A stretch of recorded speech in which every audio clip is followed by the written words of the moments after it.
but we're super glad that you're here. And so what we're going to talk about tonight is stress and ergonomics for the corporate athlete. So this is going to be what we consider a corporate athlete as somebody who's sitting at their desk all day long on conference calls, plugging numbers and reports, all those types of things. And so we're going to go over a number of different things tonight, but hopefully you're going to gain some insight on what you can do to help combat any ailments or things that you're experiencing because of stress and ergonomics. So where I want to start out is talking about stress. There's really, as chiropractors, there's really three forms of stress that we talk about. You have the physical stress, the mental or emotional stress, and then you have like the toxins or the biochemical stress. And again, I apologize if you can't read the PowerPoint. We're gonna continue to work on this, but really where stress is, it pertains to corporate athletes, comes is the physical stress. And oftentimes when people hear about physical stress, they think about the obvious things: sports injuries or car accidents, work injuries, slips and falls, things like that. But where ergonomics comes into play is if you have poor posture, that is a physical stress that is, yes, very small, but cumulative in factor. And so when you take that accumulation over weeks and months and years of poor posture sitting at a desk over time, you're going to notice the types of stress from that. So again, just the different types of physical stresses that we are very more commonly aware of: car accidents, surgeries, sports injuries, repetitive lifting injuries. But then, like I said, the big one that we're going to talk about is posture and ergonomics. So a very common shift that we see, or one of the first postural changes that we often see in our office, is this term called forward head posture. You may have heard that before, but essentially all that is when your head starts to translate forward in front of your shoulders. So you can see in here, there's a bunch of research and things like that, but basically every inch forward that your head goes, it increases the weight of your head on top of your spine. Each inch, it's an additional 10 pounds. And so your head weighs about 12 to 15 pounds normally, but then every inch further forward in front of your shoulders that your head goes, that adds another 10 pounds. And so you can see how much stress and strain that can place on your spine over time. And so it's very, very important that we catch postural abnormalities sooner rather than later, so that way we don't have to work harder in a sense to correct these things. So these physical stresses, they can come from nagging injuries, chronic injuries, unhealed symptoms, things like that. Those are all indicators that you have some sort of physical stress going on in your body that is now manifesting as what we call a warning sign. So these are going to be signs that your body is saying, hey, something's going on, please address me. It's almost like the like the lights that you get inside your car, the warning lights that say, hey, you got low gas or something like that, right? It's telling you something's wrong and that you need to do something physically to aid that and prevent that light from being on, i.e. fill your gas, whatever the case is. And our bodies are no different. Those warning signs are the signs and symptoms. Really, this here is the kind of the key. It's one of the most dangerous phrases that I hear. It's, I learned to live with it, or I'm used to it, or I just deal with the pain. I hear that all the time. I can't tell you how often I hear that. It's a very common phrase or phrases that I hear, but it's very dangerous because it oftentimes indicates that somebody is not addressing the issue, that's the underlying issue that's going on, maybe to the best that they can, and really prevent issues further on down the road. So some signs and symptoms when it comes to poor posture and just stress in general, insomnia, irritability, headaches, fatigue, anxiety, depression, racing heart, indigestion, chest pain. Those are very common signs and symptoms of stress overall. When it comes to ergonomic stress, very common things are those headaches, fatiguing easy, that tightness and tension that you feel across the top of your shoulders, maybe between your shoulder blades. So really tightness, tension, numbness, and tingling is another sign and symptom that stress can cause your body to experience when it's just repetitive in nature. Again, those are our warning signs from our body.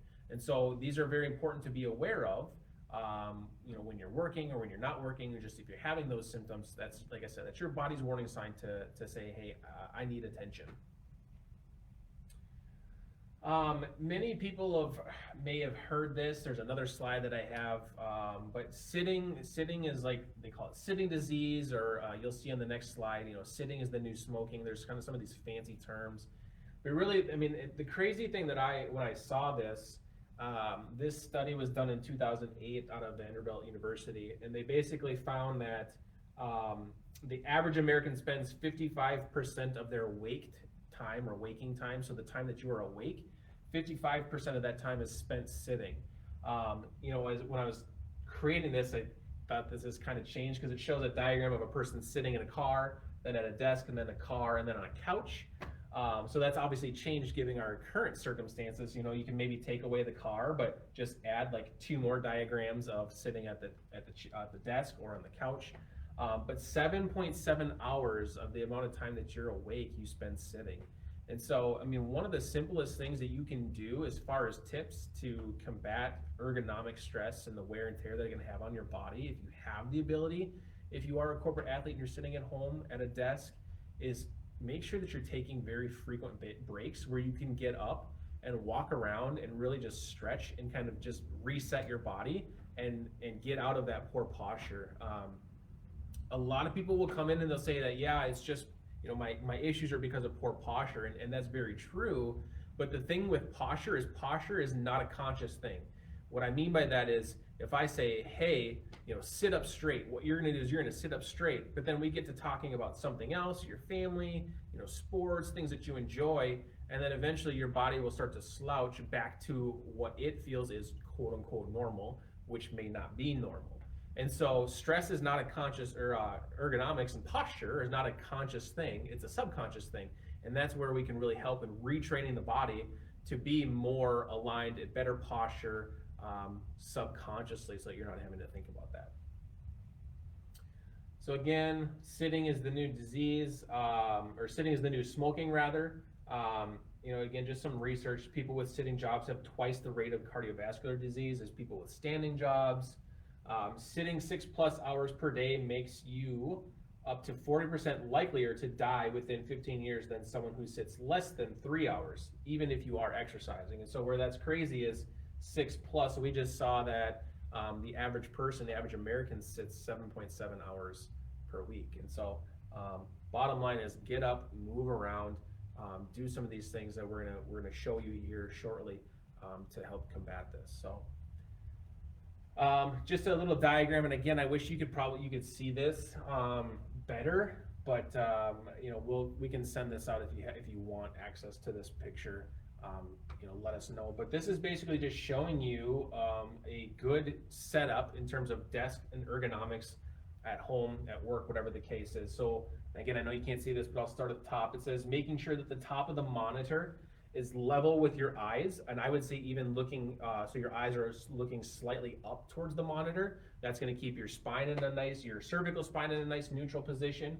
The monitor should be roughly arm's length away, having your elbows bent at 90 degrees, so that way you have minimal wrist bending, making sure that your back is straight, obviously. If you have a fancy ergonomic chair, making sure that there's a lumbar support. If you don't, getting one, you can find lumbar supports that you can add to any chair really to help with that. And then making sure that your hips are at a 90 degree. You don't want to be too, you don't want that to be too, what we call flexed or extended. You want to make sure that your hips are right at a nice 90 degree angle and that your feet are flat on the ground. And so, again, if you want access to this diagram, just let us know.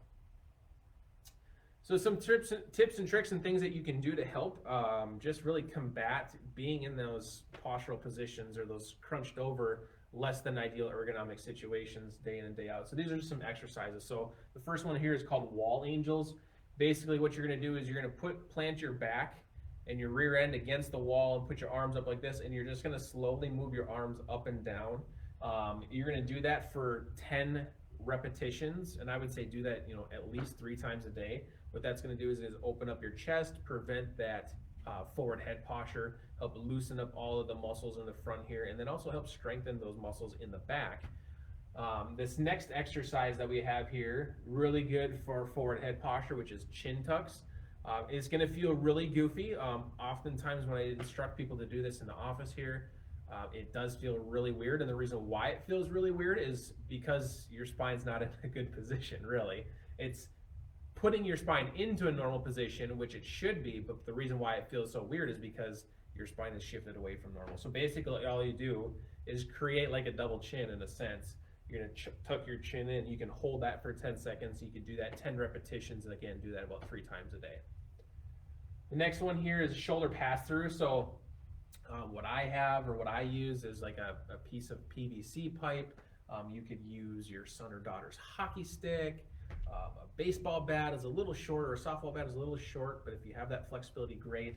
But basically something that you can have your arms out, spread out nice and wide, and you're basically just gonna bring that bar up all the way to your back and then back through. So just creating that shoulder pass through, again, opening up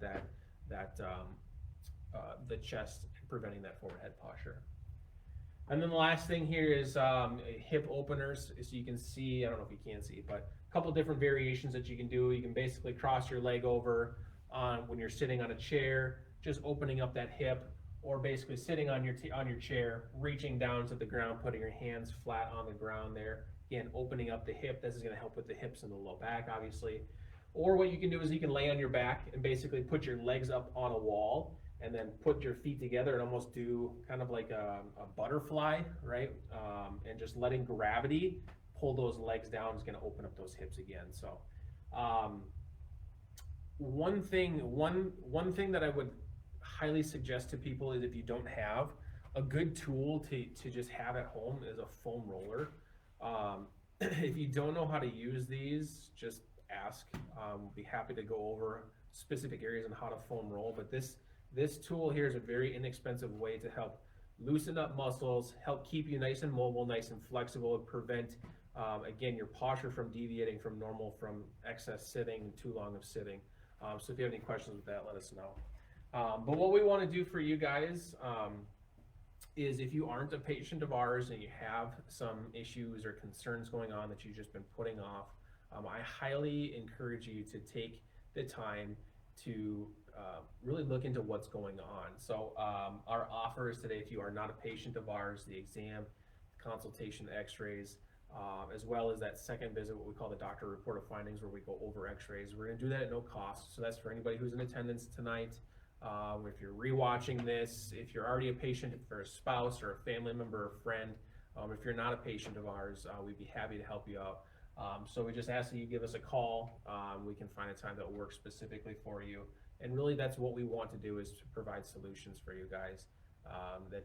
With any concerns that you may have going on, we're here to help. We are here to be a resource. And so, like I said, I implore you to take some action and really dive into what's going on. If you have ailments that are going on that you've just been putting off, now is the time to take care of that and not continue to put those off. So thank you so much for being with us. Again, I apologize if this was a little hard to read with the PowerPoint, but we'll continue to perfect this, and eventually we'll hopefully be able to do this in office, where we can have some interaction and just people here and getting back to more of a closer normal.